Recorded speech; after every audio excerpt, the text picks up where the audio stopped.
Kitzur, passage Gimel. Donc hier on a un peu ouvert, développé un peu sur le lien de la Neshama et du corps, du principe de la forme, de la lumière, de la Chokhma, de la vie, avec la matière, de tout ce qu'appelle matière, tout ce qui s'appelle Chokhmot Chitzoniot, c'est-à-dire toutes les sciences qui ne sont pas les sciences de la Torah. On dirait tout le lien des ta'avot de ce monde, que tout ça c'est dans le même sac. C'est-à-dire c'est toutes des choses qui empêchent la neshama de s'exprimer. C'est-à-dire c'est un manque d'expression de la neshama. Donc le but c'est d'obtenir la parole de l'âme, c'est-à-dire de laisser parler l'âme, et pour ça il faut commencer pour commencer à donner un certain silence au corps, c'est-à-dire que le corps il devient silencieux.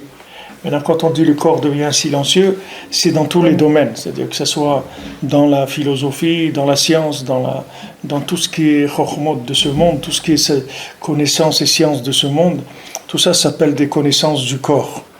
Donc tout ce qui est parole de ces choses-là ne s'appelle pas des paroles. Les seules paroles qui s'appellent paroles, c'est l'expression de l'âme. Maintenant, la parole de la Torah, c'est la parole de l'âme. C'est-à-dire tous les mots de la Torah, toutes les lettres de la Torah, ce sont des paroles qui sont des paroles de l'âme. L'âme de chacun, c'est une lettre de la Torah. Donc maintenant, il faut arriver à laisser son âme communiquer les paroles de la Torah qu'elle reçoit. C'est-à-dire qu'elle reçoit de la Torah et qu'elle reçoit aussi des mondes supérieurs, parce que Rabbi nous dit que l'âme de chacun reçoit tout le temps des informations des mondes supérieurs. Seulement le corps il fait du brouillage, c'est-à-dire il fait du bruitage, du brouillage, il empêche qu'on entende cette voix de l'âme. Donc toute cette Torah-là, elle va être basée sur ça, c'est-à-dire tout le sens de toute cette Torah 37, c'est comment arriver à libérer la parole, ce qui s'appelle la parole mamash, et comment éviter le brouillage. Donc on va travailler sur deux côtés, comme toujours, comme on a vu tout à l'heure dans la Torah, que la Torah elle marche avec notre icône, c'est-à-dire elle marche dans un sens et elle marche dans un autre. Quand la Torah elle dit tu vas honorer ton père et ta mère afin que tu aies une longue vie, elle dit pas autre chose, mais tout de suite tu peux comprendre que si tu honores pas ton père et ta mère, tu vas avoir une vie courte. C'est-à-dire elle dit pas les deux, la Torah. Elle dit une chose et toi tu fais la marche arrière tout seul. Alors ici on va travailler sur deux tableaux, c'est-à-dire deux choses en même temps, deux exercices. Si on veut, il y a un exercice qui est de développer la parole et d'aider l'âme à s'exprimer, c'est-à-dire de faire monter la parole de l'âme, et d'un autre côté on va travailler pour baisser l'expression du corps et le blocage du corps. On va travailler sur ces deux. Rabbeinu, il va nous donner la méthode pour les deux, c'est-à-dire comment développer l'expression de l'âme et comment, d'un autre côté, faire baisser l'expression du corps.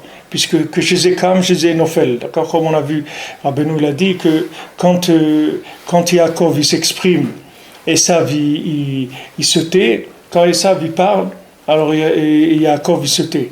Donc il faut jouer avec les deux. Il faut faire taire Esav et développer la parole de Yaakov. Alors Rabbeinu dit donc quand on parle ici de jeûner, ça veut dire qu'on va parler de la méthode du corps, c'est-à-dire comment faire taire le corps, faire taire le Esav, faire taire le côté matériel du monde.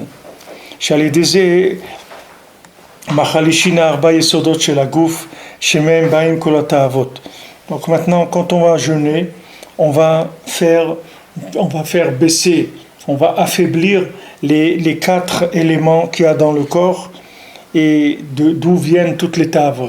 C'est-à-dire toutes les ta'avot, elles viennent des 4 éléments qu'il y a dans le corps, du feu, de l'eau, de l'air et la terre qui se trouvent dans le corps. Il y a une Torah où Rabbeinu donne précisément quelles ta'avot qui viennent de chacun de ces éléments.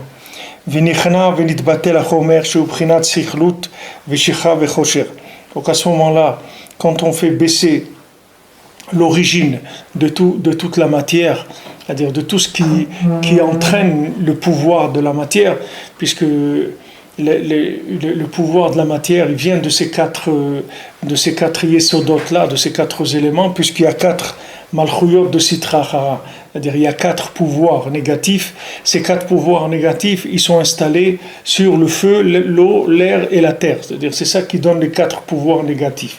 Donc quand on va baisser l'énergie du corps par le jeûne, ces quatre éléments, ils vont s'affaiblir.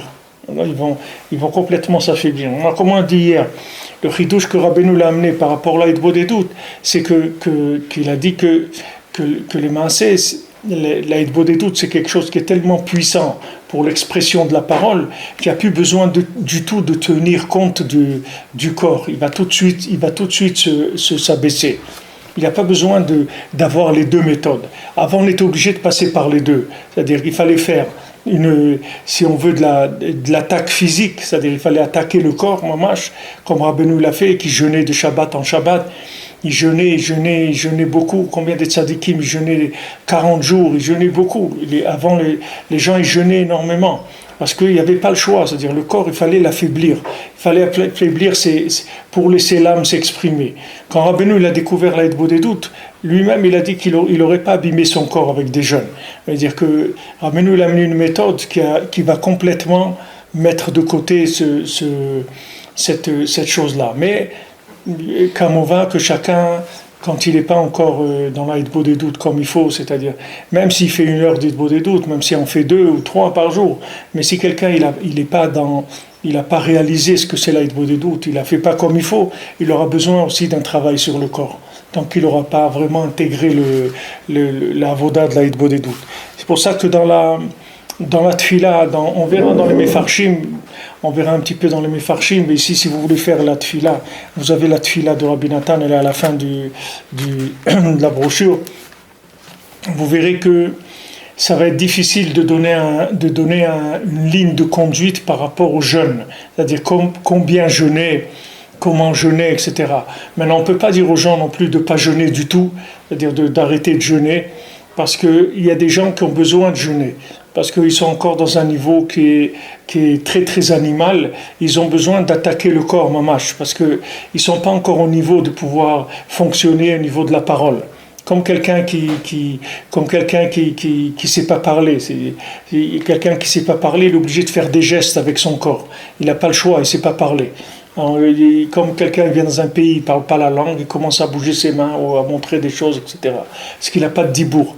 Donc, quand quelqu'un n'est pas rentré dans l'ama dibour, il va être obligé d'avoir à faire à ces jeunes. Maintenant, combien, comment, etc., ça chacun, il doit, d'après ce qu'on voit ici, il n'y a pas une ligne. Beklaliut, Rabbeinu l'a dit, en général, il n'y a pas besoin de jeûner.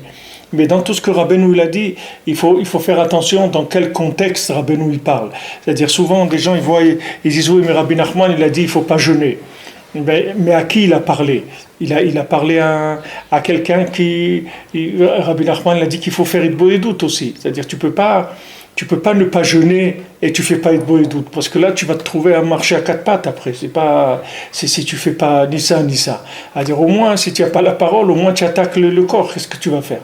Si tu n'as pas la parole. C'est une ancienne méthode, c'est une méthode qui est dommage parce que tu vas abîmer ton corps, tu vas t'affaiblir, etc.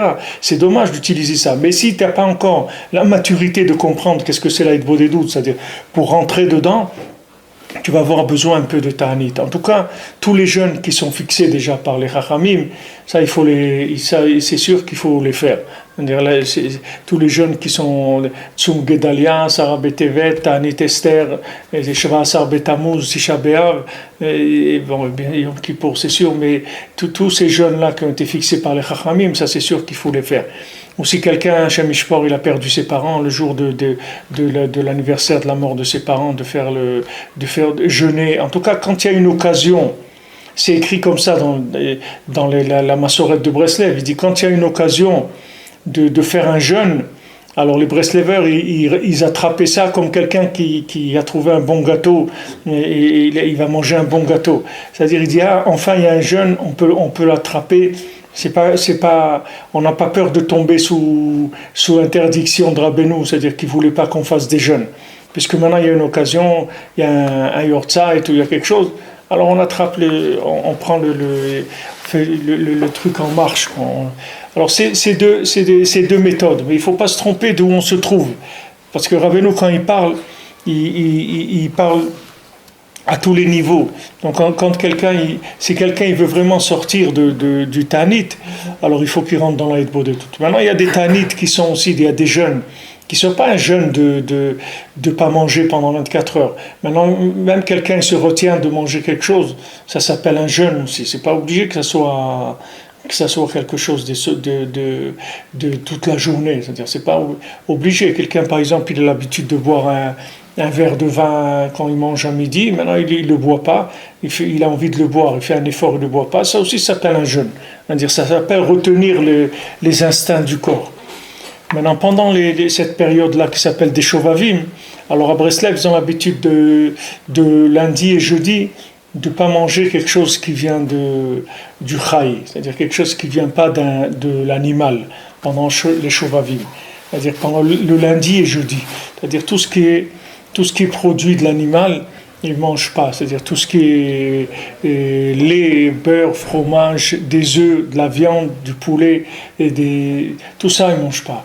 Des légumes, des fruits, du poisson, mais pas tout ce qui est animal ou des produits de l'animal. Lundi et jeudi, pendant ces Shovavim-là, qu'on termine la semaine prochaine. On est dans Yitro, la semaine prochaine, Mishpatim, ça sera terminé. Alors le minhag dans Breslev, c'est lundi et jeudi. Ça aussi, c'est Nershab le Ta'anit. Ça aussi, c'est Nershab le Ta'anit. C'est-à-dire que, normalement, si tu rentres dans les écoles un peu dures, c'est chez les Mekoubalim et tout, il n'y a pas c'est Ta'anit mamash, le lundi et jeudi. Mais Breslev, non, c'est le Ta'anit, mais light. Mais tu vas voir que ça aussi, c'est difficile à faire. Quelqu'un a l'habitude de prendre un café au lait, par exemple, le matin. Voilà, lundi et jeudi, il ne prend pas. C'est-à-dire, c'est un effort qu'il fait sur lui-même. Ça, c'est tout ce que tu peux faire qui est retenir les instincts, c'est-à-dire l'impulsion du corps, ça s'appelle Ta'anit. C'est-à-dire, tu vas gagner que tu vas libérer Yaakov, c'est-à-dire, tu vas libérer le Kol Yaakov, tu vas libérer la Neshama. Et quand tu vas libérer la Neshama, ça va être plus facile après, c'est-à-dire de surmonter le corps. Plus la Neshama va se libérer, plus la parole va se libérer, plus le corps il va s'affaiblir.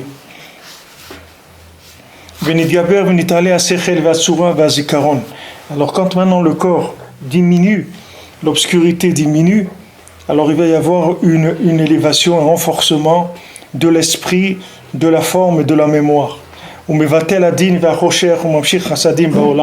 Maintenant il annule le din, il annule la rigueur et l'obscurité, il amène des chassadim dans le monde, il amène du chesed dans le monde, de la bonté, de la miséricorde. Il dit que maintenant tout le tikkun du ta'anit c'est par la tzedaka, c'est-à-dire un ta'anit il doit amener à la tzedaka. Donc maintenant quand il fait ça, c'est-à-dire quand il fait il suit ce chemin-là, c'est-à-dire ta'anit qui donne tzedaka. Et après ça fait baisser les chokhmot chitzoniot, c'est-à-dire toutes les sagesses extérieures, toutes les sciences extérieures. Il donne la force à la sagesse de la Torah, et aussi ça lui amène de la parnassa. C'est-à-dire tout ça va amener la parnassa. Tous ces tikkunim-là, ça répare le lien de la parnassa. Donc le chemin, c'est que quand le corps il prend le dessus, alors ça veut dire que l'animal il prend le dessus. Maintenant, quand l'animal il prend le dessus, il n'y a pas besoin de parnassa. La personne elle n'a pas besoin de parnassa.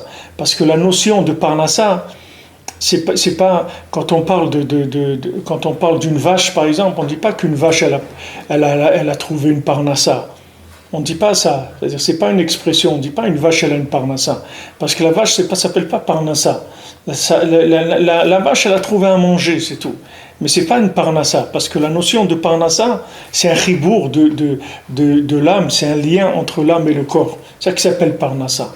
Quand maintenant nous on mange, quand on va travailler, quand on mange, tout ce qu'on fait pour le corps, c'est pas des choses qui sont comme un animal. Nous, ce qu'on fait, c'est tout des connexions entre l'âme et le corps. C'est-à-dire que normalement, tout ce qu'on fait de matériel, c'est pour permettre à l'âme de s'exprimer à travers la matière, de permettre à l'âme d'avoir un lien avec le spirituel qu'il y a dans la matière. C'est ça notre contact, c'est-à-dire ce qui s'appelle parnassa chez nous. Pour ça qu'à l'animal, on n'emprunte pas le mot parnassa, parce que chez l'animal, il n'y a pas ça. Chez l'animal, il n'y a que le manger lui-même pour nourrir le corps, c'est tout, pour nourrir le côté animal. Alors maintenant, si quelqu'un, dans son équilibre, entre son équilibre spirituel et matériel, il dépasse le côté spirituel, il dépasse la parole, c'est-à-dire il rentre plus dans l'animal, automatiquement, sa parnassa, elle va baisser. Il n'aura pas de parnassa. Parce qu'il n'y a pas besoin de parnassa. Un animal, il n'a pas besoin de parnassa. Un animal a besoin de manger, c'est tout. Mais il n'a pas besoin de la notion de parnassa. C'est-à-dire tout ce que l'homme, une vache, elle n'a pas besoin de voiture, elle n'a pas besoin de prendre l'avion, elle n'a pas besoin d'un frigidaire, elle n'a pas besoin. Il y a beaucoup de choses qu'une vache, elle n'a pas besoin. Une vache, elle a besoin de manger, c'est tout ce qu'elle a besoin. Donc quand quelqu'un, il fait que son corps, il domine le dibour, il domine la parole, c'est-à-dire il domine l'âme, il étouffe l'âme, la parnassa, elle baisse. C'est quelque chose qui est lié avec ça. Alors maintenant, nous, on a vu Rabbeinu en parlera après, ici, Rabbi Nathan, il va le rapporter, que le miout de la parnassa, il vient des shochatim, parce que le shochet, quand il fait la shrita, c'est ça qu'il fait. C'est-à-dire que normalement, lui, quand il vient faire la shrita, il vient mamash faire le chibour, c'est-à-dire le lien entre l'âme qui se trouve dans l'animal et le dibour de l'homme, c'est-à-dire que maintenant il va libérer cette âme qui était prisonnière dans l'animal pour qu'elle rentre dans le dibour de l'homme à travers la bracha que lui va faire, la bénédiction sur la shrita qu'il va faire, sa façon de faire la shrita, comment il s'est préparé à faire la shrita, il va permettre à cette âme qui est dans la vache de s'élever. Et ça va amener Parnassa dans le Ham Israël, parce qu'il a libéré la parole de l'emprise animale. Donc ce principe-là du shochet, c'est valable pour chaque personne dans tout ce qu'elle va faire dans sa vie. C'est-à-dire qu'à chaque fois qu'elle laisse son corps dominer, il faut savoir qu'elle a un miout de parnassa, c'est-à-dire que la parnassa, elle baisse. Chaque fois que le corps il domine, la parnassa, elle baisse. C'est pour ça que Esav, il n'a pas de parnassa. Pourquoi quand Esav il est venu demander une bracha à Yitzhak, pourquoi Yitzhak ne savait pas toute cette histoire-là, et Yitzhak ne savait pas qu'est-ce qui se passait avec Yaakov, avec Esav et tout. Yitzhak il savait très bien qu'est-ce qui se passait. Seulement, le fait que Esav, qui représente le corps, Esav il a décidé de se séparer de l'âme, qui est Yaakov, ça a entraîné tout de suite sa pauvreté. Parce qu'il n'y a aucune raison de lui donner à manger à Esav. Pourquoi on va lui donner à manger à Esav? Pourquoi on va lui donner de la parnassa? Il n'y a pas besoin de lui donner de la parnassa.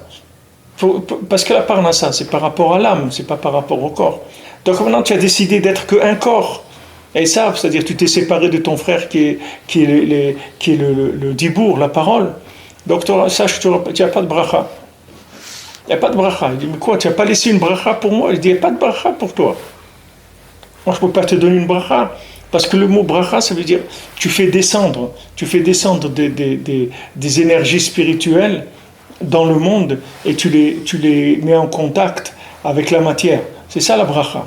C'est-à-dire toi, quand tu t'es séparé de Yaakov, tu t'es séparé de la bracha, c'est fini. La notion de bracha, ça n'existe pas pour toi. C'est-à-dire quand tu vas manger que de la matière, c'est tout. C'est-à-dire tu ne pourras jamais extraire du spirituel de ta matière. Pourquoi? Parce que tu t'es déconnecté de l'âme. Tu t'es déconnecté de la parole. Donc il n'y a pas de possibilité pour toi d'avancer Donc quand il est venu demander une bracha à Yitzhak, il dit, la notion de bénédiction, ça n'existe pas chez toi. Je ne peux pas te donner de bénédiction. Quand il a pleuré et tout, alors il dit regarde, je vais te donner l'épée. Tu vas prendre l'épée, tu vas tuer des gens, c'est tout. C'est avec ça que tu vas vivre. C'est-à-dire que tu vas voler des autres. Tu vas prendre ce qui appartient aux autres. Mais toi, en tant que Esav, tu n'as pas de bracha. Il n'y a pas de bracha. Maintenant, tu vas devenir un voleur, un bandit, tu vas aller voler les autres. C'est tout ce que je peux te donner comme bracha, c'est-à-dire que tu vas vivre sur l'épée. Alors ça, c'est à un certain niveau. À un niveau encore plus profond, Rabbeinu il te dit que cette épée, les mains, c'est le couteau du shochet. C'est-à-dire, si tu arrives à faire que le shochet, il ne fasse pas bien son travail, alors tu dévieras la parnassa vers toi. De la même manière que maintenant tu vas aller, ton épée, tu vas aller tuer des Irakiens ou je sais pas quoi pour leur piquer leur pétrole ou pour faire ou tu vas faire des écoutes dans le monde pour voler des affaires, dans des transactions d'avions ou de n'importe quoi, des centres d'écoute pour piquer du business dans le monde. Ça c'est l'attitude de Esav. C'est-à-dire c'est son métier, c'est sa spécialité.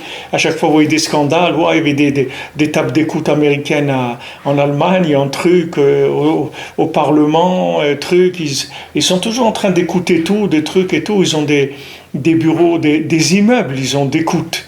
Des immeubles, ils ont de centres d'écoute et d'espionnage industriel et économique. C'est-à-dire c'est leur métier.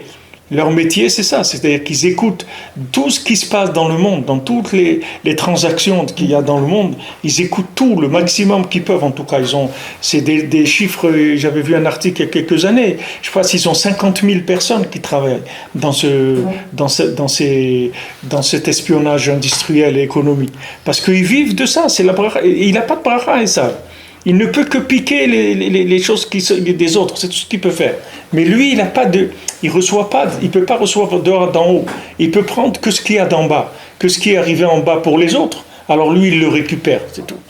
Donc, à un niveau plus profond, ça veut dire que maintenant, lui, il va venir.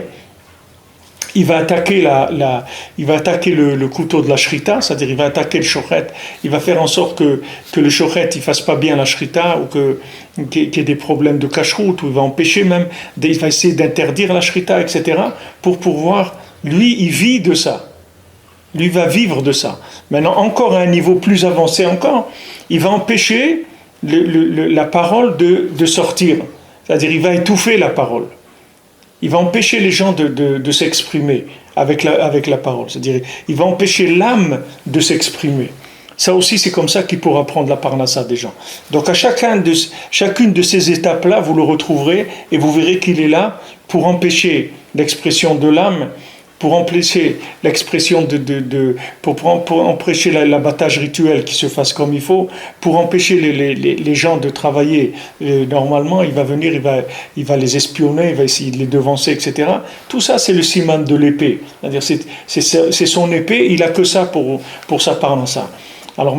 Alors que maintenant, Yaakov, il a pas besoin. Yaakov, il a son dibour, c'est tout. Il a pas besoin. Yaakov, il a besoin de rien. Il a besoin qu'on le laisse tranquille pour parler avec Hachem.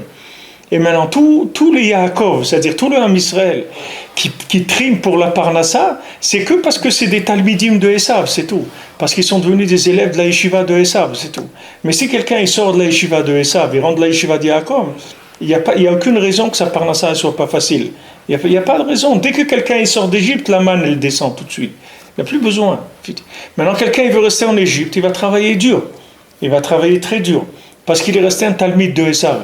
Maintenant, si Rabbeinu il veut nous sortir de la yeshiva de Esav, parce qu'Esav il a dit Yeshli Rav, il a un Rav Esav. Il a une yeshiva avec un Rav et tout. Il enseigne aux gens. Mais qu'est-ce qu'il leur enseigne? Il leur enseigne comment voler les autres. C'est ça qu'il a. Comment voler? Parce qu'il les met déjà dans une situation où la personne elle croit que si elle fait pas ça, elle n'aura pas de parnassa. Comme quelqu'un il doit tricher dans les affaires et faire des trucs et tout, parce qu'il croit que s'il triche pas, il va pas gagner assez. S'il croit que s'il cache pas ça, il fait pas des trucs qui sont par derrière, etc., il n'aura pas de parnassa. Parce qu'il n'est pas ma'amin que Hachem lui donne sa parnassa. Pourquoi il n'est pas ma'amin? Parce qu'il est dans la yeshiva d'Esav. Il a un Rav qui s'appelle Esav. Alors ce Rav-là, il est lui-même Esav, il a un Rav. C'est-à-dire lui-même, il a un Rav de Klippa qui lui apprend à vivre comme ça. Donc tout ce qui va être manipulation des politiques et des trucs et tout ça, c'est du domaine de Esav. Tout ça, c'est pas le domaine de Yaakov. Yaakov, il a une seule chose, c'est Nafshi Yatsa Bedabero. Mon âme, elle sort dans la parole. Du moment où quelqu'un libère la parole, il a parnassa. Il a parnassa facile et Beshefa. Facile, mais c'est très dur. C'est-à-dire que pour changer de yeshiva, c'est très dur. Pour changer de système, c'est très dur. Je vous l'ai dit plusieurs fois, il y a des gens qui peuvent travailler 8 heures par jour. mais ils ne peuvent pas faire 1 heure d'Hitbodedut, même pas un quart d'heure, ils ne peuvent pas faire Hitbodedut. Ils deviennent fous au bout d'un quart d'heure, ils disent mais je suis là tout seul, qu'est-ce que je fais? Je ne peux pas. Les gens ils disent qu'est-ce qu'on fait? Il ne dit pas qu'est-ce qu'on dit, il dit qu'est-ce qu'on fait. Parce que dès que quelqu'un il est comme ça, il y a un peu de temps vide, tout de suite il a besoin que ses mains commencent à faire des choses. Qu'est-ce qu'on fait? Alors qu'est-ce qu'on fait? Alors qu'est-ce qu'on fait? Mais arrête, reste tranquille, tu peux pas. Non, il faut être occupé tout le temps, comme un petit enfant. Il touche ça, il touche ça. Tu vois, dès que tu le mets quelque part, il faut qu'il touche tout avec ses mains. Mais les adultes aussi sont comme ça, ils ont besoin de faire sans arrêt. Alors que la Torah, elle n'a pas prévu du tout ça pour nous. C'est pas du tout ça que la Torah a prévu pour nous. Hachem, il n'a pas fait le monde pour ça. Hachem, il a fait le monde pour que les gens y parlent, c'est tout. Et avec la parole, il obtient tout, c'est tout. Il a besoin de rien. Il parle et Hachem, il lui donne, c'est tout.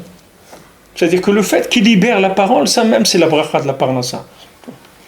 C'est pour ça que c'est très grave dans les affaires de changer sa parole. C'est très grave, c'est-à-dire que c'est tellement grave que la Torah, elle te dit rien du tout. Elle ne peut même pas te dire quelque chose. C'est-à-dire la Torah, elle dit rien. C'est rien que les Chachamim qui disent qu'ils sont vraiment pas contents de quelqu'un qui change sa parole dans le commerce. Quelqu'un, il a dit, voilà, je te vends ça 10 000. Tu le vends 10 000, c'est tout. Ah, tu as trouvé un client 11 000, tu te dis, je m'excuse, j'ai déjà vendu à quelqu'un. Tu dis, mais attends, tu n'as pas signé, tu n'as pas été... Je lui ai dit déjà, ma parole. C'est très très important, parce que si quelqu'un, il fait... C'est l'écart de Massa Matan Be'emouna, c'est basé sur ça. C'est-à-dire, qu'est-ce qu'on s'est basé... Qu'est-ce qu'on dit Massa Matan Be'emouna? Chez le Chané Dibouro. C'est ça l'écart du Massa Matan Be'emouna. Qu'il ne faut pas changer ta parole. Parce que si maintenant tu changes ta parole, ça veut dire que Esav il t'a attrapé, il t'a attrapé ta parole. Puisque maintenant une chose matérielle, elle t'a changé ta parole. Mais ta parole, elle est kadosh, tu la changeras pour rien au monde. Si tu as dit 10, je te vends, zéro, ça suffit. Maintenant, si tu lui dis non, je ne veux plus te vendre parce que j'ai trouvé un client à 11, la Torah, elle te dira rien. C'est-à-dire, elle ne va pas te faire une interdiction. Parce que ce n'est pas quelque chose que... Si tu as choisi un chemin comme ça, la Torah, elle ne va pas rentrer et te dire, voilà, et tu es rentré dans la yeshiva de Esav, etc. Elle te laissera, vas-y, continue. Fais ta route, si tu veux rentrer chez Esav, fais ta route. Mais la parole, c'est extrêmement important dans Massa Matan. Massa Matan Be'emouna, c'est à col, tout c'est alloué dans le dibour. Tout c'est alloué dans le dibour. Parce que tout le Massa Matan, il est alloué dans le dibour. C'est le tikkun du dibour. Tout le Massa Matan Be'emouna, tout va se manifester ça va se manifester dans la parole. De ne pas commencer à faire des choses avec la parole, que c'est là où il va y avoir tous les birourim qui vont se faire. Si la parole elle est respectée, si la parole elle est kadosh, la parole du Massa Matan, du commerce, elle est kadosh, ça s'appelle Massa Matan Be'emouna, ça s'appelle alors à ce moment-là tu déclenches toute transaction spirituelle. C'est-à-dire tu vas commencer à déclencher des transactions spirituelles extraordinaires. C'est-à-dire tu vas permettre des échanges extraordinaires dans la spiritualité. Si maintenant tu commences à toucher la parole, tu passes tout de suite dans le business de Esav. C'est-à-dire tu rentres dans la yeshiva de Esav, tu rentres dans le business à la Esav, c'est-à-dire c'est du vol, c'est tout, c'est que du vol, que de la violence, du viol, de l'agression, etc. Parce que Esav, il a que ça, puisqu'il ne sait pas parler. Esav, il est muet, il ne sait pas utiliser la parole. Donc il a que l'épée et la violence, le mensonge, l'espionnage, les trucs comme ça. Mais celui qui a Massa Matan Be'emouna, celui quelqu'un qui est mamine dans le dibour, le koach du dibour, que tout le nian de Massa Matan, c'est pour pas être méchané son dibour. Pour pas être méchané, combien quelqu'un on va l'éprouver dans son travail pour voir s'il va changer sa parole. Il a dit à quelqu'un, je te donne 100, il lui donne 100, c'est tout. Il n'y a pas j'ai dit, voilà, je te prête 1000, tu me les rends dans 3 mois, ok, dans 3 mois, c'est tout. Je ne vais pas venir te voir avant. Ça, chaque chose, il faut faire attention. Et si maintenant on a peur, alors on ne fait pas, c'est tout. On ne fait pas, on restreint. Rabbi Yoshua ben Levi, celui qu'on lui a donné de voir ce qui se passait de l'autre côté de Gan Eden, il a gagné le monde entier parce qu'il n'a jamais failli à sa parole. Ouais, c'est en rapport avec ça. Il monte Hein? directement. Ça veut dire que maintenant, qu'est-ce que ça veut dire il est monté directement? Ça veut dire que son corps, il lui a pas mangé son âme. Tandis que celui qui a travaillé pour Esav, il le coince même dans la tombe, il ne le laisse pas monter. Il lui dit, ça va pas, tu pars pas. Tu restes ici. Là, même quand le gars, il a fini, il est dans sa tombe, il ne peut pas monter. Il le tient. La Gemara elle dit, il y en a, ils sont comme dans des sarcophages en rosier ou des trucs comme ça, ils n'arrivent pas à sortir en osier. Il dit comme dans un. La Gemara elle rapporte dans Brachot des gens qui parlaient entre eux, des gens qui étaient enterrés, qui parlaient les uns avec les autres. Il dit alors, il disait à l'autre, tu viens, on va aller se promener. Qu'est-ce que tu viens, on va se promener? Je ne peux pas sortir. Je suis dans un sac, dans un sarcophage en osier, je ne peux pas sortir de là où je suis. Pourquoi? Parce que Esav, il a tellement pris dans sa vie, c'est-à-dire il a tellement emprisonné dans la matière qu'après il ne peut pas sortir. Et le contraire, c'est la même chose. C'est-à-dire celui qui a fait attention à sa parole toute sa vie, il ne peut pas, du moment où il est décédé, il est libéré. C'est-à-dire il monte directement en haut. Parce qu'il n'a jamais laissé sa vie à la merci de son corps. C'est sûr que c'est un très grand niveau. Mais Bezrat Hashem, vous verrez quand qu'on rentre là, cette Torah-là, c'est une très grande réfoua, c'est-à-dire pour ça, pour ce lien du Dibour. C'est une des Torahs qui va être les plus puissantes au niveau de rentrer, parce que c'est vrai, on dit de Bodédoud, Rabbeinu l'a dit, il faut prier, etc. Mais rentrer en profondeur dans cette notion-là pour essayer de mamash s'imprégner de ce médicament dont il parle Rabbeinu, c'est-à-dire d'arriver à libérer la parole, c'est-à-dire en faire. C'est vrai qu'on a souvent parlé de la communication, etc., d'utiliser la communication plus que d'utiliser la violence, etc.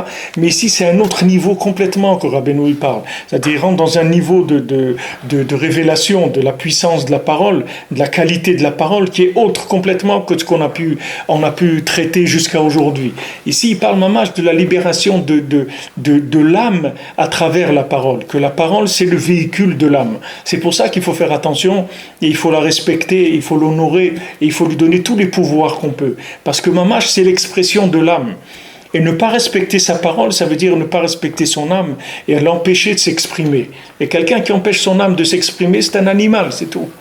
C'est un animal, c'est pas un être humain. Un être humain, c'est quelqu'un qui permet à son âme de s'exprimer à travers sa parole. C'est ça ce qui s'appelle l'humain. Même le monde, quand Hachem il a fait le monde, il a laissé Adam Arishon, il lui a créé tout ce qu'il pouvait laisser à Adam Arishon à faire avec sa parole, il lui a laissé faire. C'est-à-dire, il a mis toutes les plantes, tout c'était sous la terre. Il attendait qu'Adam Arishon, quand Adam Arishon il priait, tac, la plante elle sortait. Elle attendait sous terre qu'Adam Arishon y prie. Dès qu'Adam Arishon il disait avec sa bouche la parole, tac, la plante elle sortait, le fruit sortait.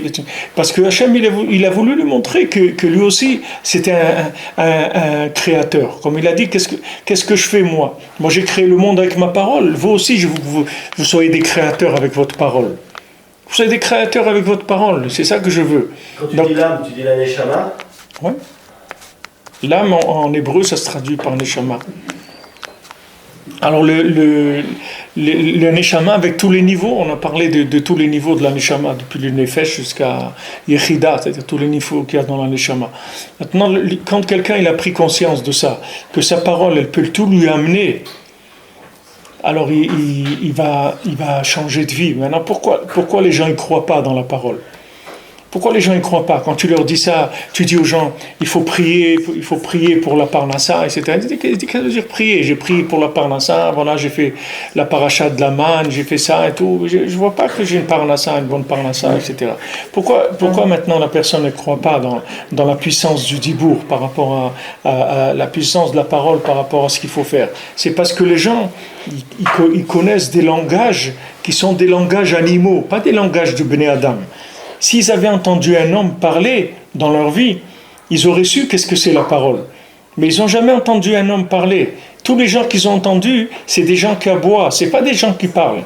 C'est des gens qui ont utilisé le langage, c'est-à-dire les mots humains, pour aboyer. C'est comme un chien que, au lieu qu'il aboie comme ça, tu lui apprends à parler, tu vois. Alors au lieu qu'il aboie, il va te dire méchant, truc et tout. Il va te dire des mots, c'est tout. Au lieu qu'il fait ah bah, il te dit méchant, va-t'en, je vais te mordre, etc. C'est tout, il va dire des mots. Au lieu de, les gens, quand ils parlent, 99% de la planète, c'est comme ça qu'ils parlent. C'est des aboiements, mais en langage humain.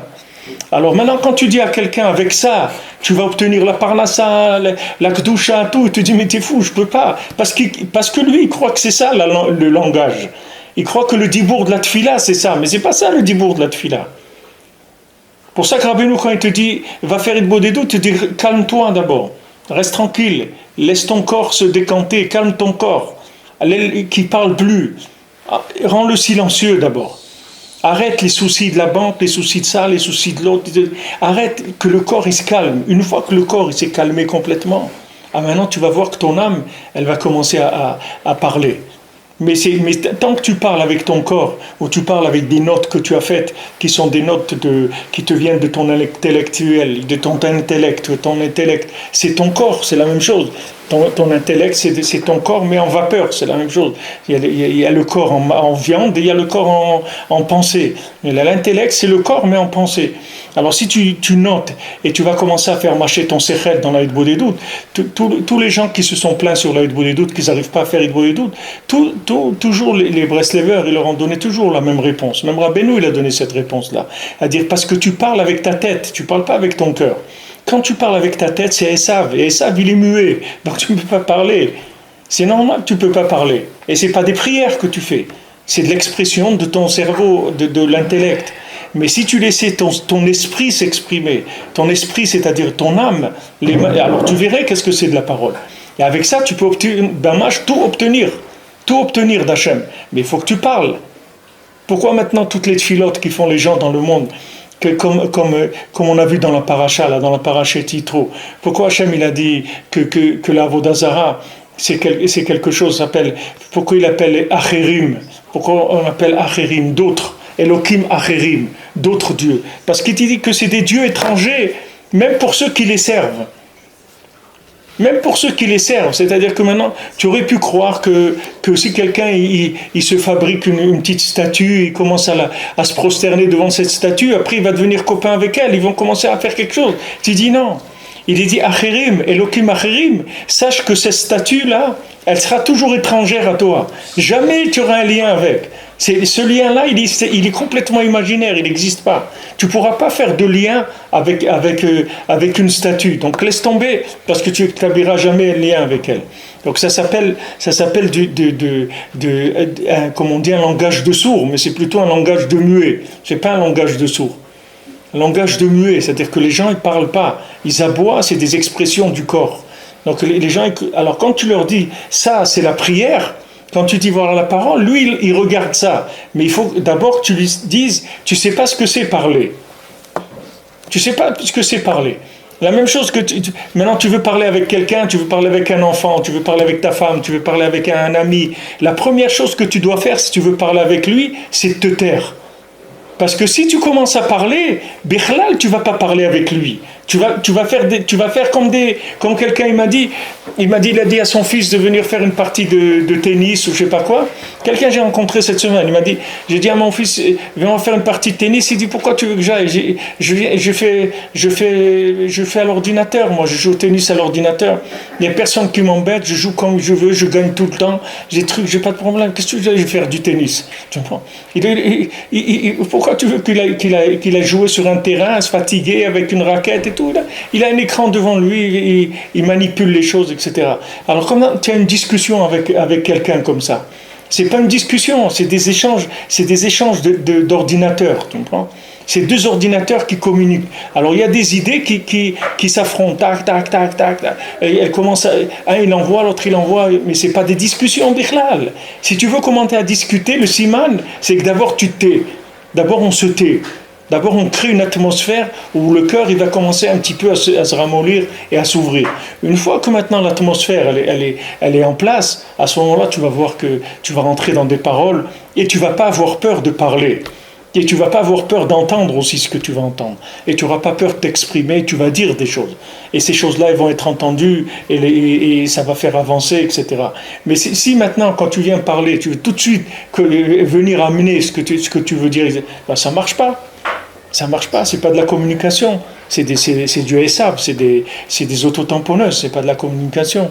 Ça ne s'appelle pas communiquer. C'est pour ça que les gens ils disent « Ouais, mais j'ai essayé de lui parler et tout, mais il ne comprend rien. » Mais tu ne lui as pas parlé, c'est pas possible. Si tu lui as parlé, c'est sûr qu'il comprend. Il dit non, je te promets, je lui ai dit, je lui ai répété, tout, mais c'est pas de la communication. C'est des échanges d'ordinateurs. C'est pas de la communication. Il n'y a pas là-dedans de communication parce que tu laisses pas l'âme sortir. Du moment où tu laisses pas l'âme sortir, la parole, c'est pas de la parole. Maintenant, tu entends toute la journée des émissions de télévision, des gens qui parlent dans la rue ou du commerce, etc. Tu entends que des gens qui ont usurpé la parole et qui l'ont utilisée pour Esav. Mais Esav, il est muet de naissance même, c'est-à-dire son état, c'est un état d'un muet. C'est pas quelqu'un qui sait parler. Donc, on ne va pas apprendre à parler chez lui, c'est pas chez lui que tu apprendras à parler. Alors, comme maintenant on vit dans Esav, la première chose que tu dois faire, c'est te taire déjà. Apprends à te taire. Plus tu vas te taire, plus ton âme elle va pouvoir s'exprimer. Parce que le summum du corps, le summum de la matière du corps, c'est quand il commence à parler. Ça, c'est le pire du corps. C'est-à-dire que maintenant, si au moins le corps il parle pas, c'est déjà pas mal. C'est-à-dire que si le corps il s'exprime pas par la parole, c'est déjà pas mal. Si le corps il fait des gestes, des trucs, ça va, c'est bien. C'est quand le corps il a faim, il fait comme ça, au moins c'est bien, parce qu'on sait que la parole, elle est réservée à un autre domaine, elle est réservée au domaine de l'âme. Mais si maintenant le corps il commence à parler, à dire je veux manger, je veux ça, pourquoi tu m'as pas donné ça, pourquoi tu n'as pas fait ça, s'il commence à parler, alors on est vraiment embêté parce que on croit que c'est la parole, alors que c'est pas du tout de la parole. Ça n'a rien à voir avec ce qu'on parle ici du dibour. Le dibour vient de la neshama. Donc si tu veux arriver au dibour de la neshama, il faut ta'anit. Ta'anit c'est silence, c'est tout. Silence, c'est tout. Le corps, tu lui fais silence, tu lui dis d'abord tais-toi. C'est pour ça que le ta'anit dibour c'est plus fort que tous les ta'anit. Pourtant, qu'est-ce que c'est ta'anit dibour? Tu ne parles pas pendant un jour. Voilà, ils l'ont fait maintenant, ils vont le faire. Je ne sais pas si c'est Shvat ou... C'est en général le Rosh Chodesh Shvat, je crois qu'ils font... Que c'est dans le Rolam l'habitude de faire le... Oui, c'est dans les Shovavim. Oh, ça aussi, c'est tikkun dans les Shovavim qu'on fait le Rosh Chodesh Shvat. Je me souviens, à Aix-les-Bains, on faisait ça, Rosh Chodesh Shvat, on faisait ta'anit dibour. On était à la synagogue, les gens faisaient Tétélim toute la journée, tout ta'anit dibour. C'est dur, ta'anit dibour. Qu'est-ce qui est dur? De ne pas parler, de c'est reposant de ne pas parler. Qu'est-ce qui est dur? Non, c'est très dur parce que c'est le pire pour Esav. C'est-à-dire que tu l'empêches d'usurper, de voler la parole de Yaakov, de se déguiser en Yaakov. De la même manière que Yaakov, il a mis une peau d'animal sur ses mains pour pouvoir prendre les brachot. Et Esav, qu'est-ce que c'est écrit? Il était chasseur avec sa parole. Il a arnaqué Yitzhak avec sa parole. Il venait, il disait, papa, comment on fait pour prélever le maaser sur le sel, etc. Il venait, il faisait comme si c'était quelqu'un de très grand, de très fort, qui voulait vraiment être au-delà de ce qu'on demande. Lui voulait prélever le maaser sur le sel. En sachant très bien que le sel, on ne prélève pas le maaser. Mais lui, il était tsaïd, bépiv. C'est un chasseur avec sa bouche. Il venait avec sa parole. Nous, on parle de Yaakov qui a volé la bracha de Esav en se déguisant en animal. Mais on ne fait pas l'autre côté, comment il marche. Mais tu vois que l'autre côté, il existe aussi. Que Esav, il a volé la bracha de Yaakov en se faisant passer pour quelqu'un qui sait parler. Et c'était un chasseur avec sa bouche. C'est-à-dire, il a arnaqué les gens avec sa bouche. Il a arnaqué même son père, même Yitzhak, il a arnaqué. Pourquoi il aimait? Il dit Saïd Bepiv. C'était un chasseur avec sa bouche. Alors maintenant, quand tu lui dis Esav, pendant 24 heures, tu ne parles pas. Tu dis, oh, non, je ne peux pas. Mais qu'est-ce qu'il y a 24 heures? Même pas 24 heures, puisque tu vas dormir 8 heures. Disons, une journée normale, 10-12 heures, tu ne parles pas. Je ne peux pas. Il ne peut pas, c'est très dur pour lui. C'est pour ça qu'un ta'anit dibour, ça compte comme des milliers de ta'anit du corps. Il y a le compte, je ne sais pas le compte exact, mais c'est énorme. C'est un compte énorme. Mais les massés, qu'est-ce que tu as fait? Tu n'as pas parlé. Et c'est pas que tu n'as pas utilisé ton dibour, parce que tu fais des tfilotes toute la journée. Tu étudies. Le tanné dibour, c'est pas de te muer. C'est que de consacrer la parole que à la Torah et la tfila. C'est ça, tanné dibour. C'est de ne pas dire des divrei chol. De ne pas de dire une sikha de chol. C'est ça le Tanit Dibour, de jeûner, de faire un jeûne de la parole. C'est tellement dur, pourquoi? Parce qu'on est dans la clipa de Esav, c'est tout. C'est parce que Esav, il nous a pris la parole. C'est-à-dire, il prend la parole, comme on dit, voilà, il a pris la parole. Ça veut dire qu'il a volé, mamash, la parole. Alors, nous, on ne connaît pas, nous, on croit que c'est ça, parler. Mais c'est pas parler, ça ne s'appelle pas parler. Donc, si tu veux parler, que ce soit avec Hachem, ou avec quelqu'un avec qui tu veux vraiment communiquer, il faut que tu commences d'abord par te taire. Et on voit même chez les Rebbe, quand des gens ils venaient chez le Rebbe, des gens comme Rabbi Youdel et tout, qui étaient des grands tzadikim, le Rebbe, la première chose qu'il a fait, c'est qu'il les a fait taire d'abord. C'est-à-dire, il les a éteints complètement dans leur tout ce qu'ils avaient d'ego en eux, il l'a éteint complètement, le Rebbe. Première chose, il les a éteints d'abord. Une fois qu'il l'a éteint, après, il lui a appris à parler. Et Rabbi Youdel, c'était un grand, je vous ai dit, Rabbi Youdel, il parlait avec Rabbeinu, même quand Rabbeinu, après qu'il soit décédé, c'est le seul Breslever qui parlait avec les Rebbe après son décès, comme quand il était vivant, la même chose. Il venait à côté du kever, et les gens le voyaient, il demandait tout, le Rebbe lui répondait, il parlait avec le Rebbe comme si le Rebbe il était vivant. Mais il a passé avant ça que le Rebbe, il l'a jeté quand il est venu au début. Le Rebbe, il l'a jeté, pourquoi? Pour le faire taire. Pour le faire taire, c'est tout, pour qu'il se taise. C'est-à-dire pour qu'à l'intérieur, lui croyait qu'il était déjà dans un domaine de spirituel, etc. Ben nous l'a dit, tu n'es même pas sorti de la terre encore. Tu n'as pas commencé à sortir de la terre, tu es entièrement sous terre encore. Tu veux parler de Avodat Hashem et tout. Tais-toi d'abord. Tais-toi. Et même Rabbi Nathan, tout le monde qui est rentré chez Rabbeinu, il s'est tu. Il a dit, il s'est tu complètement. Qu'est-ce que ça veut dire? Rabbi Nathan, il a arrêté de parler. C'est-à-dire, il a tué tout ce qu'il y avait en lui comme chose qu'il croyait, qu'il avait compris des choses. Tout ça, il a fait taire. Il a dit tout ça, maintenant je vais prendre les paroles du tzaddik, et c'est ça ma parole. C'est ça qui va devenir ma parole. C'est que la parole du tzaddik. Ça va devenir ma parole. Et avec ça, il est devenu ce qu'il est devenu. Et c'est ça qui fait grandir la personne. Donc il faut commencer par un silence, un minimum de silence. Quelqu'un il veut parler, il doit commencer par un silence. C'est pour ça qu'on dit, si tu veux dire quelque chose à quelqu'un, d'abord commence par ne pas lui dire. Si tu veux lui dire quelque chose, tu veux faire un reproche à quelqu'un, tu veux lui dire quelque chose, d'abord tu commences par ne pas lui dire. Et après tu vas lui dire. Mais commence déjà par ne pas lui dire ce que tu as envie de lui dire. Quand tu ne vas pas lui dire, tu vas voir que toute la partie du dialogue qui dépend du corps, elle va s'abaisser, elle va s'affaiblir. Et après, c'est possible, dans la plupart des cas, qu'il ne reste plus rien. C'est-à-dire qu'après, tu n'auras plus rien à lui dire. Après, tu ne vas même pas comprendre comment tu voulais lui faire un reproche, parce que tu vois que tu n'avais rien à lui dire, le maassé.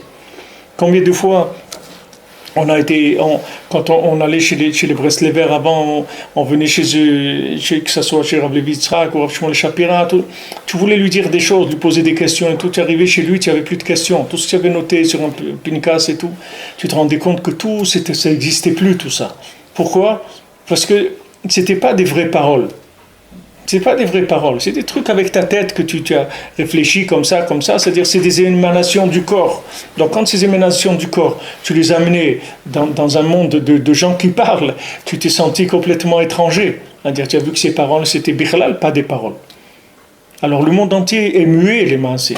Et Rabbeinu est venu apprendre au monde à parler. Alors il ne faut pas croire qu'on sait parler, parce que ça aussi c'est quelque chose qui casse les gens dans la hitbodedut. Il dit, mais moi tu sais combien d'années ça fait que je fais hitbodedut, etc. Mais je vois que j'ai pas encore réussi. Il dit, mais tu es sûr que tu fais hitbodedut? Tu sais, c'est ça la hitbodedut. C'est-à-dire si tu arrives au moment où tu dois faire ton hitbodedut, tu commences tout de suite à parler, c'est pas de la hitbodedut. Il faut d'abord que tu fasses une connexion. Cette connexion, c'est d'abord tu te tais. Tu fais taire tous les vapeurs qu'il y a à l'intérieur, tout ce qui bouillonne à l'intérieur, etc. Tout ça, tu attends que ça se calme. Une fois que ça s'est calmé complètement et que tu es arrivé à faire le vide de tout ça, maintenant tu vas laisser ton âme s'exprimer. Tu vas voir qu'elle va s'exprimer. Mais il faut que tu attendes. C'est tout. Tu attends, tu fais du silence. Dans la communication, c'est pareil. Des gens, ils n'arrivent pas à communiquer avec leurs conjoints, avec leurs enfants. C'est parce qu'ils donnent pas, ils créent pas des zones de silence. C'est pour ça qu'il n'y a pas de parole. Parce qu'ils remplissent l'atmosphère, comment tu veux. Hachem, il a créé le monde, il a commencé par faire le vide pour créer le monde. Il n'a pas rempli le monde, il n'a pas créé de plein. D'abord, il a fait un vide, il a fait un halal panouille. Dans ce vide-là, après, il a commencé à faire des paroles qui ont créé des choses. Mais d'abord, il a fait un vide. David Amelech lui-même, il a dit, Libi halal bekirbi, mon cœur, il est vide en moi. J'ai vidé mon cœur il est entièrement vide. C'est comme ça qu'il faisait les Tehillim. Pourquoi tous les Tehillim c'est Ruach HaKodesh? Pourquoi dans les Tehillim il y a tout ce que quelqu'un il peut passer dans ce monde comme situation, il va le trouver dans les Tehillim. Il va dire des psaumes, dans les psaumes il trouvera tout ce qu'il va passer dans sa vie, il peut le trouver dans les psaumes. Pourquoi? Parce que David Amelech il l'a dit en vidant son cœur. Du moment où c'est vidé, alors il y a toutes les prières du monde qui sont rentrées dans sa bouche. Tout ce que les gens ils allaient prier dans leur vie, c'est sorti dans la bouche. Rabbeinu c'est pareil, Rabbeinu il est venu, chaque fois qu'il va dire une Torah, Rabbeinu d'abord il se tait. Comment il se tait? Il dit d'abord je sais rien, mais c'est pas je sais rien comme ça, comme si quelqu'un dit de l'humilité, non moi je sais pas et tout. Rabbeinu il a dit à Rabbi Nathan, je peux te jurer sur Shabbat Kodesh que je sais rien du tout. Rabbi Nathan, quand il a entendu ça, c'est un dibour, il ne pouvait pas supporter, Rabbi Nathan, d'entendre ça de Rabbeinu. Si Rabbeinu dit, je peux te jurer sur Shabbat Kodesh que je ne sais rien du tout, ça veut dire que Mamash, le Rebbe, il ne savait rien du tout. Ça veut dire qu'il n'y a aucune connaissance qui vivait en lui. Il était capable de vider toute connaissance de lui. Et à ce moment-là, qu'est-ce qui descendait? Il descendait des Asagot et Lokut, c'est-à-dire il descendait des connaissances des mondes supérieurs qu'aucun homme jamais est arrivé à faire descendre. Alors les gens ils croient que Rabbi Nachman c'est un grand chacham parce que il est arrivé à comprendre des choses que personne n'a compris. C'est vrai qu'il a compris des choses que personne n'a compris, mais pas avec l'intellect, pas avec le cerveau animal. Il a compris en faisant descendre les choses. Comme le Matan Torah, comme Rabbi Shimon, comme tous les tzadikim, ils ont ouvert la bouche et la Shrina elle a parlé dans leur bouche. Rabbeinu, il faisait descendre des Hasagot, c'est pas qui disait des choses qui étaient le résultat d'une réflexion. Jamais Rabbeinu il a dit des choses qui sont des résultats d'une réflexion. C'est le résultat de faire le vide. C'est ça qui faisait descendre toute la chorma. Dans le dibour, c'est pareil. Quelqu'un, il veut parler avec quelqu'un d'autre, d'abord faire le vide. Il faut faire un vide, il faut créer un vide. Dans ce vide-là, le cœur il va commencer à s'ouvrir. Tant qu'on n'a pas fait ce vide, le cœur il commence pas à marcher. Le cœur il peut pas rentrer dans du brouhaha, quand il y a des bruits. Le cœur il peut pas s'ouvrir. Le cœur il a besoin de vide, de tranquillité. À ce moment-là, le cœur. Pour ça que Rabbeinu l'appelle Yeshuvadat. Yeshuvadat. La Gemara elle dit dans Baba Mtsia, parce qu'on a vu dans la paracha la semaine dernière, il y a écrit Kol machala shel samti b'Mitzrayim lo asim alecha keni Hashem rofecha. C'est-à-dire que toutes les maladies que j'ai mis en Égypte, je les mettrai pas sur toi parce que je suis Hashem ton médecin. Alors la Gemara dit que la bile, ça s'appelle choli. Choli, c'est la bile. Machala, qu'est-ce que c'est machala? Machala, c'est le résultat de la bile. C'est-à-dire que toutes les maladies, elles viennent de la bile. Quand on dit une machala, ça veut dire on dit un résultat du travail de la bile. C'est ça ce que ça veut dire. Parce que la bile elle-même, ça se dit choli. Quand on dit machala, ça veut dire voilà ce qu'elle a fait la bile. La bile, elle a fabriqué de la machala. Maintenant, machala, c'est Gematria 83. C'est la valeur numérique 83. Alors, la Gemara, elle dit, si tu manges du pain le matin, et tu bois de l'eau, tu bois un kiton d'eau, je ne sais pas combien c'est un kiton, je ne sais pas si c'est une mesure, un broc d'eau le matin, et tu manges du pain, ça t'enlève 83 maladies. C'est la Gematria de machala. Ça enlève 83 maladies. Et dis pourquoi? Pourquoi si tu manges le pain le matin, ça enlève toutes les maladies? Parce que quand tu manges du pain le matin, ça donne Yeshuva date, la Gemara dit. Le date de la personne, son date, il se calme, c'est-à-dire son esprit, il se décante. Et du moment où son esprit se décante, ça empêche toutes les maladies. C'est le vaccin à toutes les maladies. C'est-à-dire, comme on dit, c'est de se prévenir de toutes les maladies. Parce que toutes les maladies, les maaseh, Rabbeinu dit, elles viennent de la tristesse. Et la tristesse, elle vient de quoi? Elle vient du fait que la personne n'a pas Yeshuva Da'at. Parce que Yeshuva Da'at et Simcha, c'est la même chose. Quelqu'un qui est joyeux, c'est quelqu'un qui a un lien entre son esprit et son cœur. C'est-à-dire que maintenant, tout celui qui rentre dans l'esprit du cœur, c'est-à-dire dans l'émanation de l'âme et pas du cerveau, il va avoir de la joie. Quand tu manges de pain le matin, ça fait ton esprit, il se calme. Et quand ton esprit se calme, ça empêche la bile de donner des machalot, c'est-à-dire de donner des maladies. C'est-à-dire les maaseh, tu sors la bile du circuit de ta vie, c'est-à-dire tu la mets de côté. Parce que toutes les maladies, elles viennent de la bile. Toutes les maladies, qu'il y a 83 maladies, voilà, Gematria Machala, 83 maladies. Quand tu manges du pain, 84 ? Oui. Combien ? Pédalette. 84 ? Oui, Alors 84, Mechila, je me suis trompé. Machala, dans Machala même c'est 40, Chet c'est 8, Lamed c'est 30, ça fait 78, et 78 et 5, ça fait 83. Ah, tout le mot. Voilà. Alors 84 maladies, c'est-à-dire tu l'enlèves uniquement en mangeant du pain et buvant de l'eau le matin. Alors voilà, quelqu'un lui dit, quand on lui dit fais ça, mais tu vas voir que même ça, c'est difficile à faire.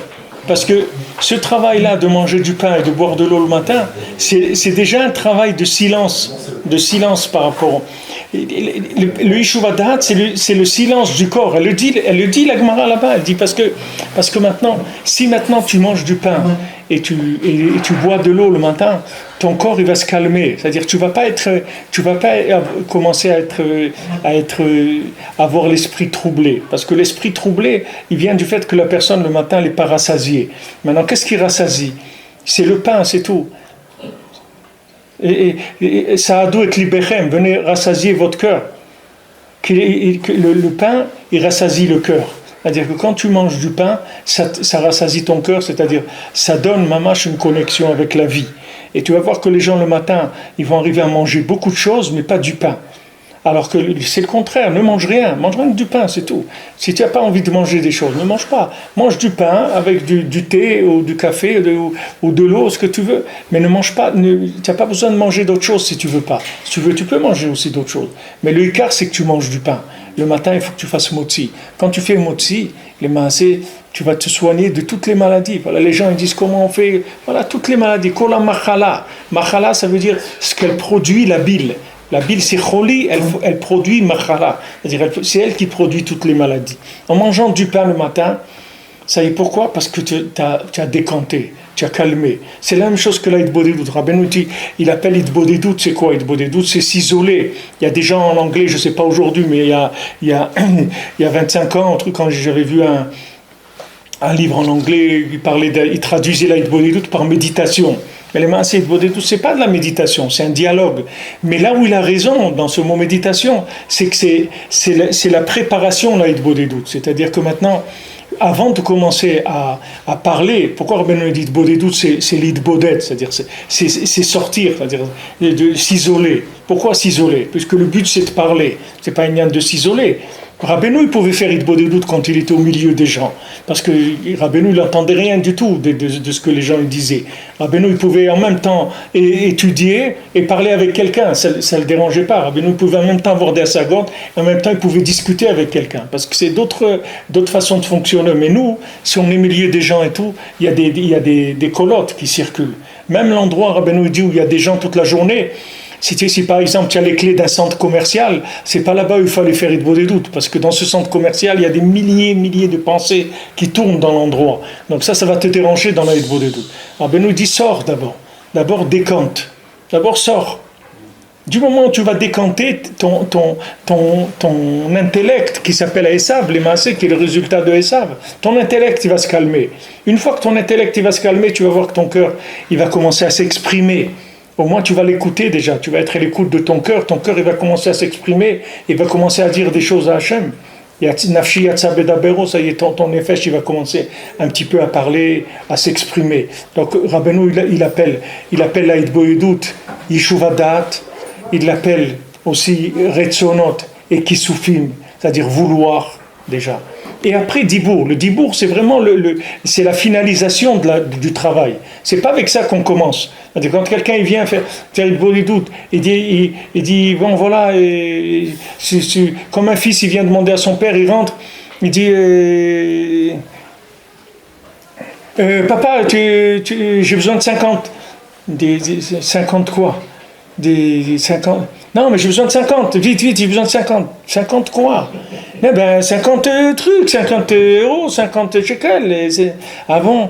Et allez, j'ai besoin de 50, des trucs et tout. Le père, il est là. Tu sais, c'est pas. Qu'est-ce qu'il veut, ce gosse? Qu'est-ce qu'il veut? Mais si le gosse, il rentre, il s'assoit, il dit rien. Comment s'il s'assoit, il dit rien? C'est tout. Il laisse le père, il va parler. Qu'il dise rien, c'est tout.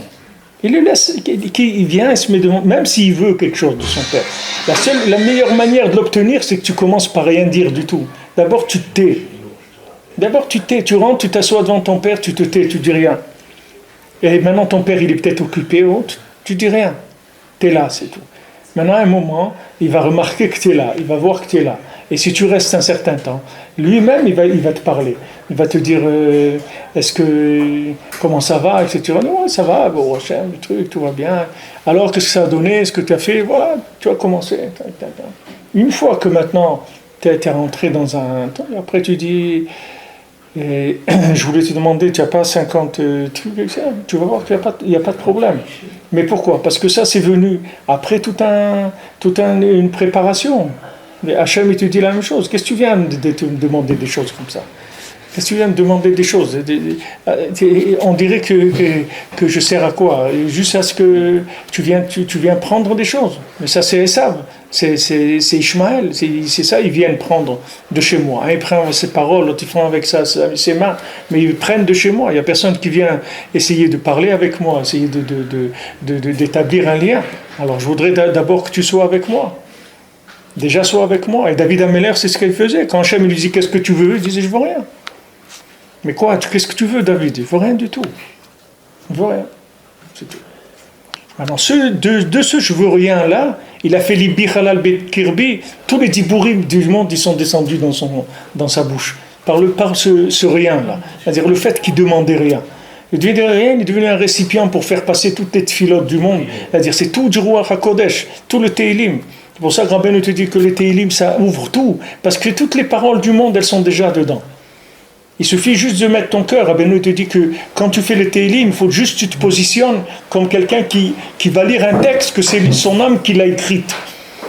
Si tu veux faire les Teilim, Rabbeinu te dit que, comme il faut que quand tu commences à dire des psaumes, c'est comme si tu prenais un journal à toi, que tu as écrit toi-même. C'est-à-dire tu prends ton journal et tu le lis. C'est-à-dire que le Teilim, il faut que tu saches que c'est toi qui l'as écrit. Parce que dans les Teilim que David Amelech il a écrit, ton âme, elle a écrit là-bas aussi. Il a fait écrire toutes les 600 000 âmes, elles ont écrit dans le Teilim. Donc maintenant, n'importe qui va lire le Teilim, il va voir que ça parle de lui.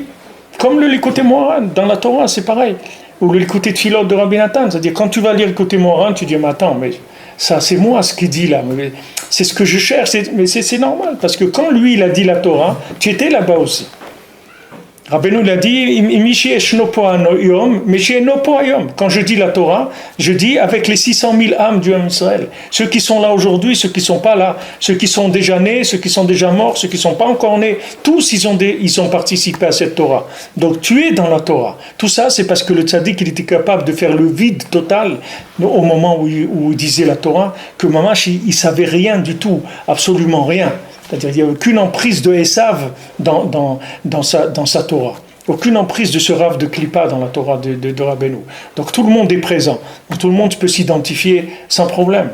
Chacun, il entend l'écouter Moran, il dit, mais attends, mais d'où ça sort? Comment il a pu me comprendre comme ça et savoir? Mais c'est pas que lui, il a pu te comprendre, c'est que tu étais là-bas avec lui quand il a dit cette Torah. Ton âme, elle était là-bas avec lui au moment où il a dit la Torah. Comme avec David Amelech au moment où il a dit le Tehillim, ou comme avec Rabbi Nathan quand il a dit le côté de Philan. C'est ça qui fait que tu peux t'identifier à cette Torah et à cette Fila. Et c'est le Tachlit, quand on dit le Tehillim, Rabbi nous dit que dans l'écouter Moran, il y a une petite Torah où Rabbi nous parle de ça. Il dit que quand on dit le Tehillim, il ne faut pas dire comme si c'est David Amelech qui a dit. Il faut le dire comme si maintenant tu vas parler de ta vie. Et tu vas voir que ça parle de ta vie. Quand tu vas le dire comme ça, tu verras que ça parle de ta vie. Maintenant, si tu crois que tu es en train de dire des mots de quelqu'un qui a écrit une fois quelque chose, un poème de quelqu'un, il y a des gens qui présentent le Tehillim comme la poésie de David. On va étudier les poésies de David Amelech. Mais ce n'est pas les poésies de David Amelech. Il t'a laissé un texte pour que tu t'en sortes de là où tu te trouves, que tu arrives à sortir de là où tu es, que si tu n'as pas envie de faire tchouva, ça va te donner envie de faire tchouva.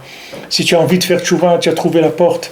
Si tu n'as pas trouvé la porte, ça va t'aider à trouver la porte. Si maintenant tu as envie de faire tchouva, tu as trouvé la porte et elle est fermée, ça va t'aider à ouvrir la porte. Toutes ces choses-là, tu as dans le Tehillim, parce que c'est toi le Tehillim. C'est pour ça que tu peux t'identifier. Tout ça, ça vient du silence, ça ne vient pas de la parole. S'ils n'avaient pas ces tzadikim-là, s'ils n'avaient pas fait du silence en eux, jamais il y aurait eu des paroles comme ça dans le monde. Ces paroles, elles ont commencé à sortir qu'à partir du silence du corps. Donc là, c'est une méthode. Et Bezant Hashem, on va voir dans le Nyan après on verra Dibour de Tzedaka, on verra tout ce qui est Kashour avec le Dibour, que ce soit dans la Shrita, ou dans la Tzedaka, ou dans le Ta'anit. Tous les éléments que Rabbeinu l'amène ici, c'est qu'un Nyan pour faire sortir la parole de là où elle était emprisonnée, pour la libérer.